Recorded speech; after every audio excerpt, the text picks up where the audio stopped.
La cordillera del Karakorum es una de las grandes cordilleras del mundo, aunque muchas veces olvidada, es uno de los lugares más increíbles del planeta. Es como un gran laberinto de enormes proporciones donde se encuentran imponentes glaciares y donde las montañas se asemejan a enormes paredes de roca y hielo. Sus glaciares se pueden entender mejor como las grandes avenidas de una gran ciudad y sus montañas como grandes edificios de miles de metros de altitud. Es el lugar con más glaciares fuera de las regiones polares y a comparación del estricto Himalaya que se puede entender como una cadena de islas de montañas en serie, el Karakorum es el continente de las montañas. El Karakorum además es el lugar con la mayor concentración de picos con encima de los 7000 metros de cualquier otro lugar del mundo, lo que ha atraído a los mejores escaladores y alpinistas, muchos de los cuales han perecido en sus montañas con escarpadas y empinadas laderas. También, es un lugar muy inhóspito e inaccesible, lo que hace que cualquier rescate sea casi imposible, además de la extrema altura y las complicaciones técnicas, hacen que estas sean las montañas más peligrosas de todas las que existen. En este lugar tan fascinante se encuentra la montaña de las montañas, el K2, con sus 8.611 metros sobre el nivel del mar, es la segunda montaña más alta de la Tierra, sin embargo mucho más técnica y peligrosa que su muy famosa equivalente en Nepal. Su geometría afilada y su forma de pirámide, con caras relativamente planas y aristas afiladas, hacen de ella una montaña muy impactante para quien lo ve por primera vez. Para los mejores alpinistas del mundo y el mundo entero en sí, es la montaña perfecta.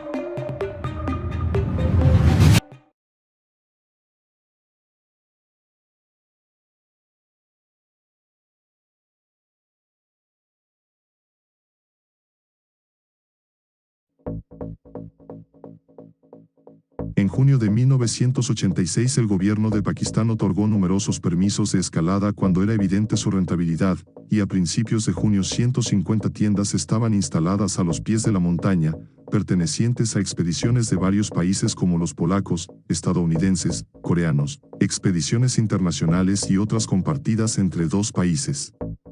Llenos de misterio, al final del verano 27 escaladores habían conseguido llegar a la cima, pero también el número de muertes fue muy alto, 13 personas murieron en esa temporada, lo que significa que casi un tercio de los alpinistas murió en el intento.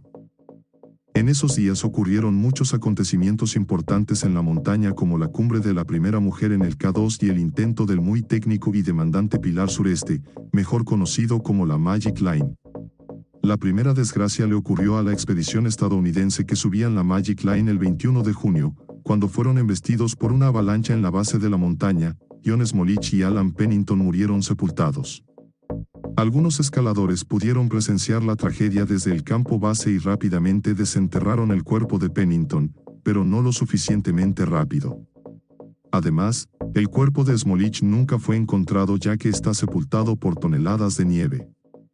La segunda tragedia le ocurrió a un grupo internacional entre los que estaban los españoles Mari Abrego y Josema Casimiro, la polaca Wanda Rutkiewicz y los franceses Michel Parmentier, Liliane y Maurice Barrard, alcanzaron la cima el 23 de junio. Así, Wanda y Liliane se convirtieron en las primeras mujeres en alcanzar la cima del K2, y sin oxígeno artificial. Agotados, la noche les cayó encima antes de que llegaran al campamento 4. Tuvieron que vivaquear a 8.400 metros y al día siguiente, a pesar de su gran experiencia montañera, el matrimonio francés cayó al vacío. El cuerpo de Liliane fue encontrado un mes después al pie de la montaña y el de Maurice apareció 13 años más tarde en el mismo sitio. Sin embargo, la auténtica acción estaba en el espolón sureste del K2, 3.600 metros de hielo y roca extremadamente vertical expuesto a las avalanchas y con glaciares colgantes en la famosa Magic Line con la agravante de una terrible tormenta. El 4 de julio, dos polacos, Jerzy Kukuczka, de 38 años, y Tadeusz Pietrowski, de 46, comenzaron a escalar por el centro de esta cara virgen, utilizando un equipo ligero y estilo muy purista, e intentando llevar el alpinismo a un nuevo nivel. Kukuczka era el perseguidor del título no oficial de Messner. Cuando llegó al K2 seguía de cerca a Messner en su carrera particular por conseguir los 14 8000. Justo antes de la puesta del sol, el 8 de julio, después de una escalada muy técnica y 4 noches de vivaquear y las 2 últimas sin agua y comida sin utilizar el saco de dormir, Kukuczka y Pietrowski alcanzaron la cima en medio de una tormenta. Inmediatamente, comenzaron a descender por la vía de los Abruzos. 2 días más tarde, todavía de bajada, totalmente exhaustos e intentando continuar su camino en la tormenta sin utilizar cuerdas fijas, Piotrowski, que no había sido capaz de ajustarse correctamente los crampones esa mañana debido a los dedos adormecidos por el frío, perdió un crampón, mientras intentaba asegurarse perdió el otro y se precipitó al vacío. Kukuczka solo pudo contemplar cómo su compañero desaparecía entre las nubes.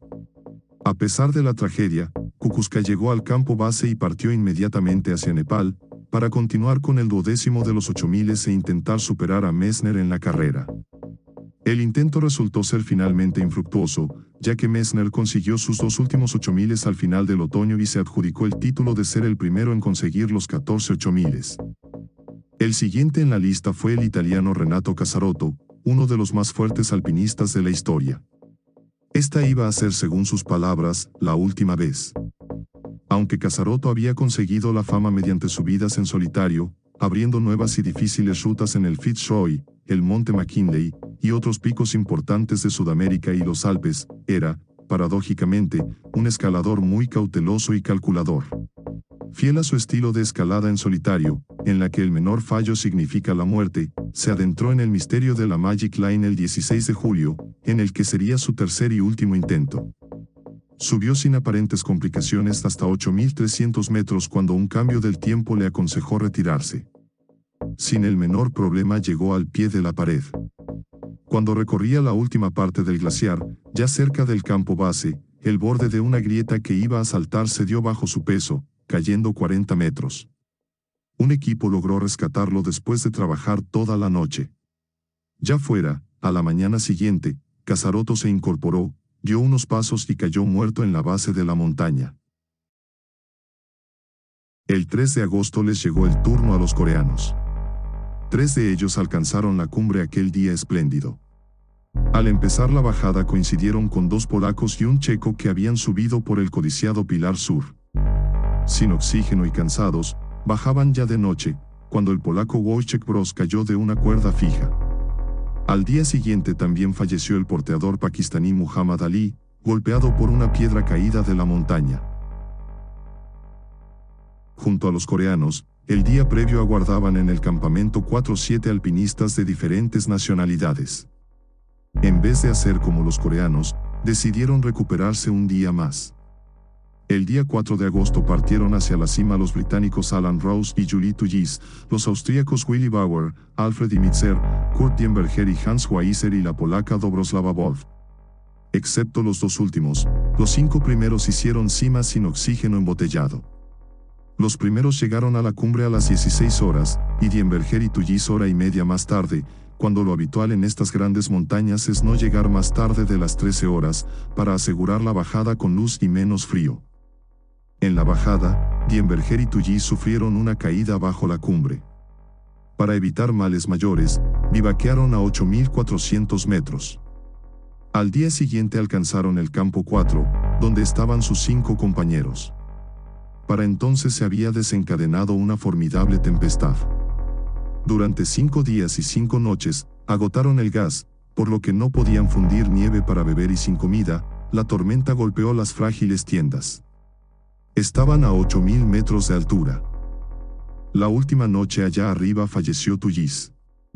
Sin que cambiase el tiempo infernal, Diemberger, Bauer, Weiser, Imitzer y Wolf decidieron bajar, dejando en una tienda a Rose, vivo pero agonizante. Solo unos metros más abajo de las tiendas murieron Imitzer y Weiser. Los 3 que quedaban prosiguieron el dantesco descenso bajo el azote de la tempestad. La polaca Wolf murió colgada de una cuerda junto al campo 2. Finalmente, después de pasar 13 jornadas por encima de 8.000 metros, Bauer alcanzó el campamento base. Diemberger fue rescatado en algún punto entre el campamento 2 y el pie de la pared por un equipo de socorro. Le salvaron la vida, pero le costó graves congelaciones.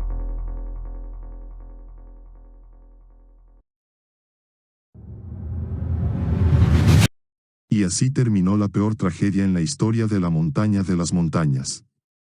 Murieron 13 personas, mientras 27 alpinistas alcanzaron la cima. Días como esos nos recuerdan lo peligrosos que son estos lugares hermosos cargados de misterio. Hay días malos y aún así los seres humanos seguimos intentando subirlas debido a la sensación que nos producen su gran presencia. Sin embargo, no podemos culpar a la montaña por existir. La montaña no pide la muerte de quien viene a subirla.